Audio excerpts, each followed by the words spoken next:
Let's just bring you some breaking news now. It's just been announced that South Korean President Moon Jae-in will meet members of North Korea's Olympics delegation on Saturday in the presidential Blue House. Kim Jong, the sister of the North Korean leader, will be among those attending. It will be the first time anyone from the family has been invited to the Blue House. Well, the US Vice President Mike Pence has just arrived in South Korea to attend the Games.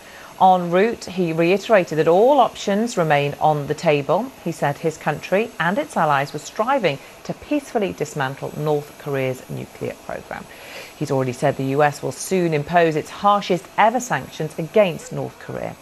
Also today, North Korea has held a military parade in Pyongyang on the eve of the Winter Olympics opening ceremony in the south. Steve McDonald has more on the latest developments.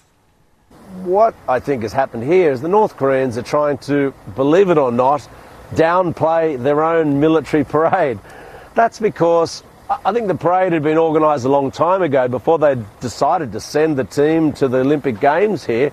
And now that they've decided to put all their effort into coming to the Olympics with Kim Jong-un's sister, with the joint hockey team and the like, they want all the focus to be on that.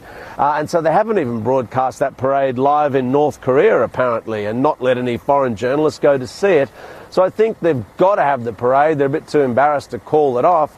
And I think that they're just hoping that no one will pay much attention to it, and really that all the focus will then be back on their efforts here in Pyeongchang for the Winter Olympics. Steve, as ever with this situation, we're getting mixed messages from both sides, aren't we? It seems the Americans are trying to reach out at the moment and the North Koreans perhaps pulling back. It's a game of to and fro.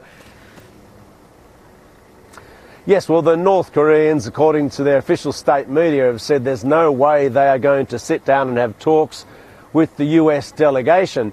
It doesn't mean that they might not bump into one another here at Pyeongchang, but there was talk initially of their Vice President Mike Pence maybe speaking to these senior political figures from North Korea, but officially at least that's not going to happen. What can we expect in the coming hours, do you think, with the arrival of Mike Pence and with the opening ceremony starting just less than 24 hours away now? Yes, well, he's come along here promising to challenge the North Koreans at every stage, and the North Koreans staging their own propaganda war, if you like. So we've got the US and North Korea having a bit of a propaganda showdown, and in the middle is the South Koreans. They just want to host these peaceful and successful Olympics. Either way, all this is going to be going on with, as you say, the opening ceremony happening tomorrow and the Olympics kicking off here. So we've got geopolitics being played out in front of us with the Olympics as a backdrop. It's going to be quite an incredible couple of weeks. Welcome back to NHK Newsline. I'm Kaneko Sakno. South Korean government sources say North Korea has just held a military parade in Pyongyang. We're still trying to confirm details, but South Korean media are reporting 50,000 people were in attendance. The North was expected to march thousands of troops through the streets of its capital to mark the 70th anniversary of the founding of its military. It's reportedly aimed at sending a message to the rest of the world as top athletes get set to compete in the Pyeongchang Winter Olympics. The timing of the parade has been panned by the United States, and it's been labelled threatening by the South. The anniversary is typically observed in April, but Pyongyang moved it up last month to February 8th. We're expecting the North's state-run television to air footage of the parade later in the day. The North's repeated nuclear and missile tests have been met with rounds of sanctions by the United Nations, but the North's participation in the Games has led to its neighbour relaxing some of them. Staying with the Korean Peninsula, the US Vice President has arrived in South Korea for the opening ceremony of the Winter Olympics. Mike Pence is first scheduled to hold talks with South Korean President Moon Jae-in. He'll attend the opening ceremony of the Pyeongchang Olympics on Friday. Pence addressed American troops in Tokyo before departing for Seoul. The North Korean nuclear threat was a big portion of his speech. But sadly, despite our efforts over the decades, every step of the way North Korea has answered the overtures of the wider world and our two nations with willful deception, broken promises, and endless and escalating provocations. Pence also spoke about the regime's human rights abuses. He warned the North not to underestimate US military strength. Our forces are ready and our nation is resolved. As the old book says, a soldier does not bear the sword in vain.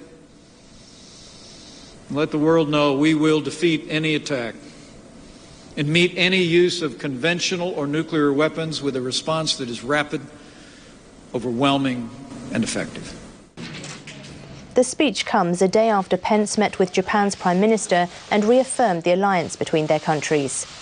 He also said the US is set to unveil the strongest sanctions yet against the North. Tensions on the Korean peninsula have eased with Pyongyang's decision to participate in the Olympic Games, but Pence vowed to continue intensifying pressure. Earlier, I spoke with NHK World's Yoshiyuki Aoki for insight on the speech. What are the key takeaways from Pence's speech? The message was very clear, just keep maximum pressure on the North. So the speech comes just a day after he announced the U.S. soon unveil the toughest sanction on North Korea ever. He called North Korea a prison state where 100,000 laborers worked in modern-day gulags and 18 million need food aid. He says that North Korea has repeatedly deceived the international community with endless broken promises. And the speech underscored President Trump's recent State of the Union speech, preaching the need to continue applying maximum pressure. Now, throughout the speech, Pence repeatedly emphasized America's unparalleled and matchless strengths, and that troops need to be ready for any eventuality, anytime and anywhere. The Pence trip will be leading the U.S. delegation at the Olympics, but it seems like the primary goal is to assert U.S. strength in the region and make it clear that all options are on the table if the North continues to test ballistic missiles and threaten the United States. Now, U.S. Vice President Pence has not ruled out the possibility of contact with the North, who was sending its ceremonial head of state and leader Kim Jong-un's younger sister as part of its Olympic delegation. On the other hand, North Korean state-run media quotes a foreign ministry official by saying this delegation is not thinking of meeting with the U.S. So we'll see what happens in South Korea. So moving over to the parade now, what do you make of the timing of that?